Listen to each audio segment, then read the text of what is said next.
제가 35살 때 직장을 그만두고 잠시 아르바이트를 했었습니다. 사설 운전학원에서 장롱면허이신 분들을 상대로 도로 연수를 시키는 일이었고, 아르바이트 하던 중에 그녀를 만나 인생이 바뀌는 경험을 하게 된 사연이 있어서 소개하게 됐습니다. 저의 고객들은 대부분이 면허를 가지고 있지만 직접 운전을 해보지 않은 사람들이며 10시간 기준으로 50만 원을 받아서 사무실에 25만 원을 입금하고 나머지 25만 원을 보수로 받습니다. 배우시는 남녀 비율은 6대4 정도로 여성분이 조금 더 많았는데 아무래도 남자분들이 빨리 익숙하게 운전을 하게 됩니다. 가끔 부수입이 생기는 경우는 10시간 연수로 자차를 가지고 다니시기에는 아직 익숙지 않은 분들이 10시간 연장을 진행하게 되면 회사에 입금을 안 하고 제가 다 가져가게 됩니다.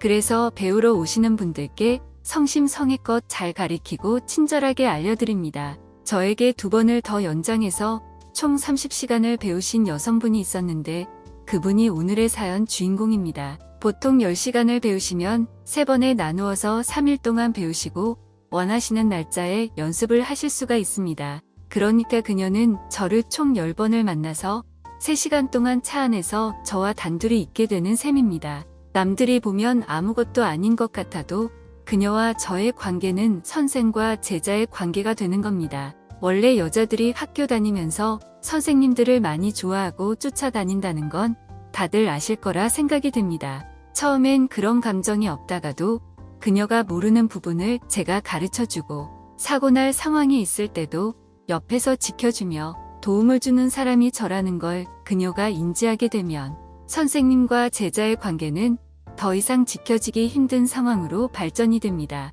그녀와 저의 관계도 그렇게 선을 넘게 되었습니다.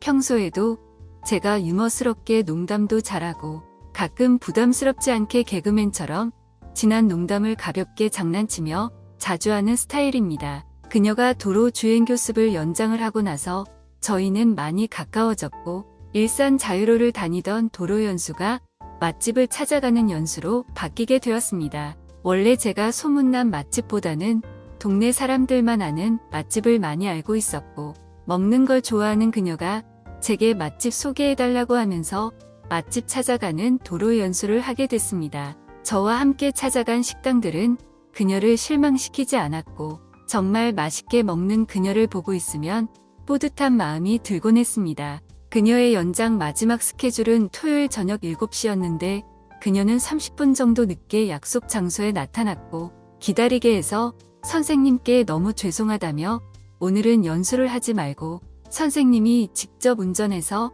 맛집이나 가자고 제안을 해왔습니다. 저야 마다할 이유가 없었기 때문에 당연히 좋다고 말하고 곧바로 미사리로 향했습니다. 지금은 사라졌지만 미사리 조정경기장 안쪽 마을에 국밥과 장작구이로 조금씩 소문이 나기 시작한 집이었습니다. 그곳을 목적지로 정한 이유는 식사 후에 강가를 산책할 수 있어서 데이트 코스로는 안성맞춤인 곳이기 때문이었습니다. 저는 일부러 요리 시간이 30분 정도 소요되는 통삼겹 장작구이를 주문하고 그녀에게 음식이 나오려면 시간이 좀 걸리니까 그 사이에 강바람이나 맞으러 나가자고 했습니다. 그녀는 거의 차 안에서 시간을 함께 보내다가 데이트하는 것처럼 느껴졌는지 선생님 같이 팔짱 끼고 걷자면서 가깝게 다가왔습니다. 저는 운전 연수가 끝나는 10시까지는 고객님 원하시는 대로 하라며 팔을 내주었습니다. 저는 그때까지 그녀가 미혼으로 알고 있었는데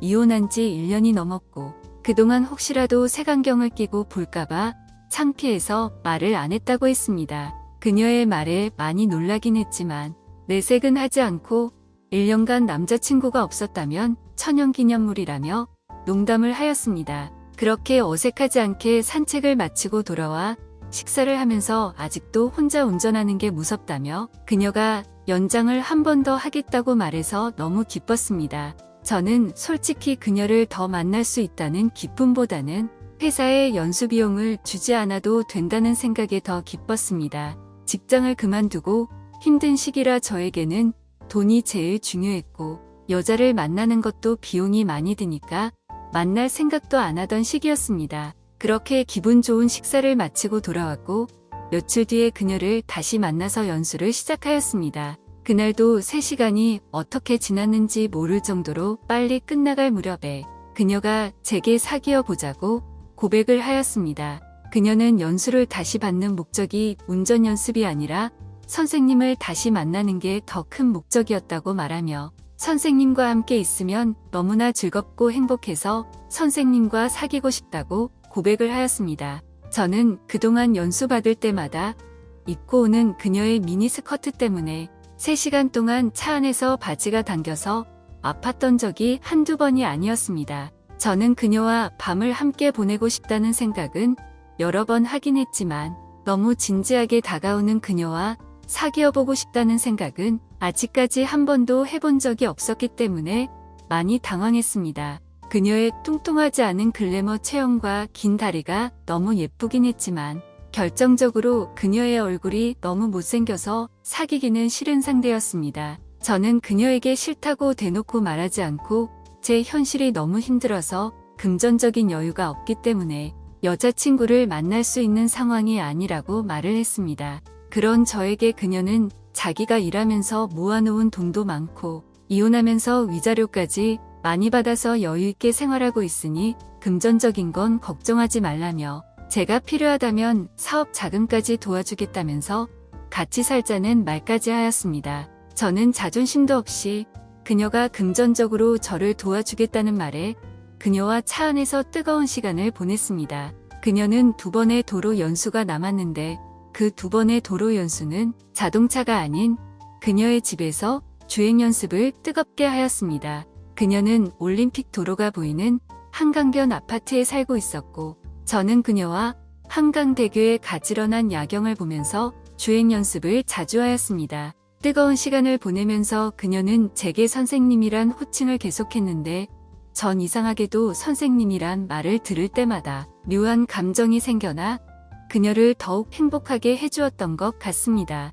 그렇게 그녀와 동거를 시작했고 저는 그녀의 도움을 받아 패스트푸드 체인점을 시작해서 안정적인 생활을 하게 됐습니다. 그녀와 같이 살면서 자주 보다 보니 못생겼던 얼굴도 귀여워 보이고 이뻐 보였습니다. 2년 정도 동거를 지속하던 중에 그녀가 아이를 가지게 됐고 지금은 정상적인 부부로 결혼까지 해서 살고 있습니다. 저는 사랑하지 않으면서 돈 때문에 그녀를 만나기는 했지만 지금은 어느 누구보다 그녀를 사랑하고 행복하게 잘 살고 있다고 자부합니다. 가끔은 힘들 때도 있지만 저를 아빠라고 부르는 예쁜 딸아이가 힘든 것들을 다 없애버리는 마술을 부립니다. 저희 부부가 언제까지라도 행복하게 잘 살도록 마음속이라도 빌어주신다면 좋겠습니다. 제 사연을 끝까지 읽어주신 분들도 항상 건강하고 행복하시기를 기도하겠습니다.